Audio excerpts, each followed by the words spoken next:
Hello guys, welcome back sa aking YouTube channel. So ngayon guys, meron akong gagawin na TCL 55 inches. So ito guys ang kanyang problema. Ayan o. Meron siyang horizontal line, then nagpi-flicker siya o. Ayan o. Kumukurap. Ayan. Dito sa side is okay naman siya oh.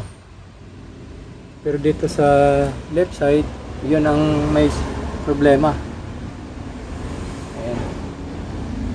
Okay, so ang problema nito sa panel. So susubukan natin na i-repair yung panel kung makukuha sa repair. So check natin guys yung kanyang model. Ito yung model LED 55 P8US. Okay, Smart TV, Android. Okay, so bubuksan natin.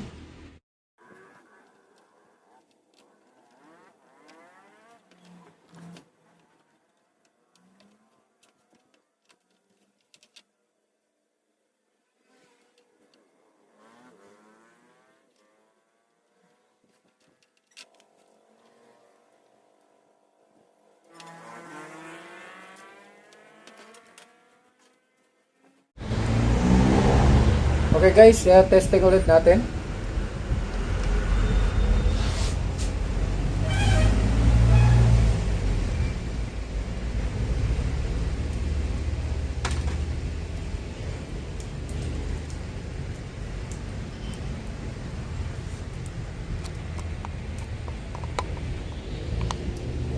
So nandito yung guhit.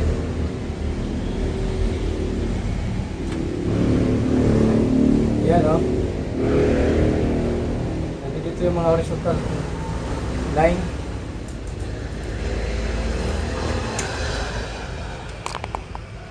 Okay, so gagawin natin ngayon, ihang natin yung isang ribbon.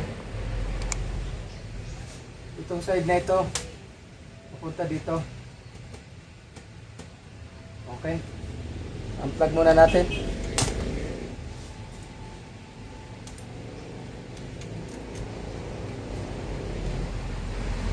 Okay, so papalagin ulit natin.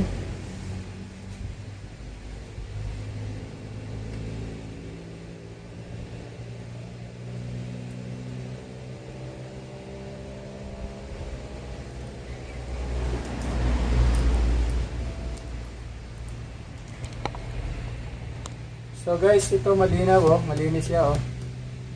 Dito yung kanyang may hairlines, saka nagti-flicker. So ito yung tinanggal natin yung ribbon. Okay. Okay.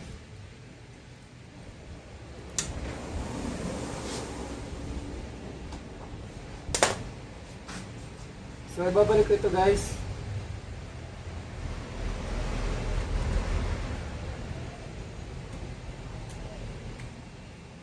Okay, so ito ngayon ang tinanggal ko yun dito sa right side.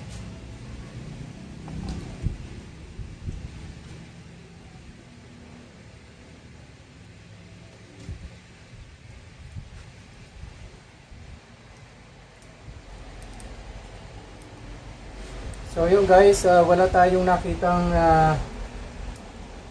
logo dito sa kabilang side, dito sa left. So nandito ang problema ngayon sa left side. O yun, may counting lumalabas na bar line. Yan o, mapapansin natin guys. So yan o, may bar line siya o.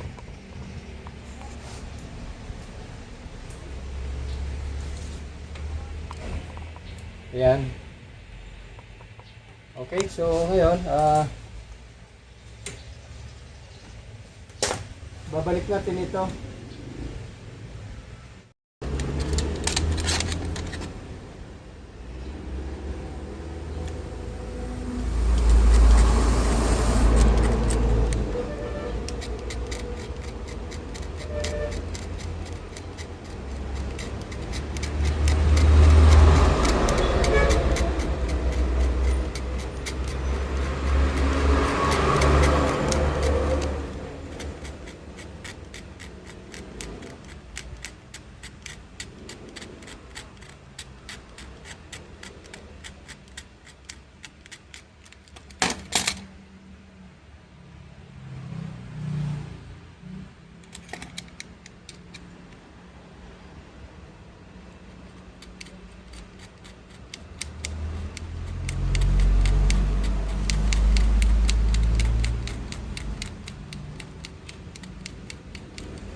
So yan guys ang aking kinating.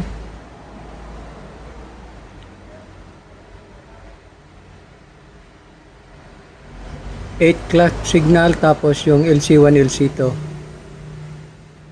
Okay, tingnan na natin. Okay, check na natin.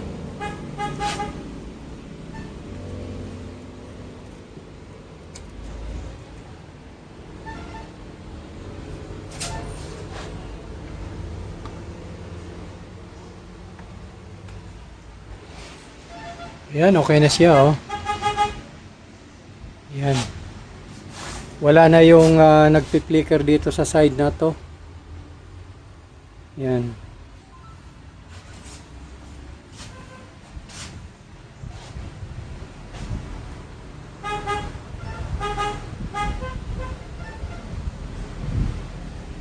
So, okay na siya. So, tatakpan na lang natin.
Okay guys, ito nagawa na natin yung unit. So yan, no, 55 inches na TCL. Ang problema, flickering. Then may mga hairlines. Okay, so ngayon cutting method ang ating ginawa dito. Okay, so guys, maraming salamat sa inyong panonood. Kung hindi ka pa nakapag-subscribe sa aking channel, please subscribe, then pakihit ang notification bell para ma-update ka sa mga susunod ko pang video. Okay guys, thank you. God bless. Bye-bye.